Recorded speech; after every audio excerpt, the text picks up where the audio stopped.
चीन से लद्दाख में पिटाई खाने के बाद भारतीय फौज की इज्जत को कैसे बचाया जाए, भारतीय मीडिया की भी अब समझ से बाहर है। और इसी बौखलाहट में भारतीय मीडिया मुस्तकिल ऐसी हरकतें कर रहा है कि जिसे देखकर खुद भारतीय आवाम की आंखें फटी रह जाएं। भारत का बेवकूफ झूठा मीडिया पाकिस्तान के दोस्त चीन को धमकाने के लिए पाकिस्तान का मायानाज नसर मिसाइल दिखाकर अपनी ही आवाम को बेवकूफ बना रहा है। अगर चीन ने जरा भी हरकत की तो उसका अंजाम क्या होगा, मिसाइल डिफेंस सिस्टम की इन तस्वीरों से समझा जा सकता है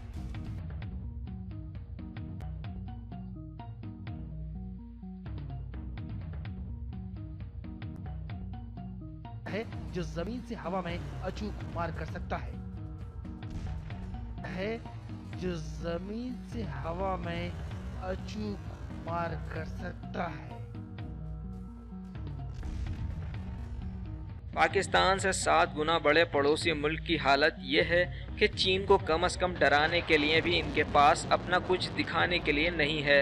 लिहाजा भारतीय मीडिया को कुछ ना मिला तो पाकिस्तान के दोस्त चीन को डराने के लिए भारतीय मीडिया ने पाकिस्तान के नसर मिसाइल ही दिखा डाले, जो भारतीय मीडिया की बौखलाहट का खुला सबूत है। इसका अंजाम क्या होगा, मिसाइल डिफेंस सिस्टम की इन तस्वीरों से समझा जा सकता है जो जमीन से हवा में अचूक मार कर सकता है।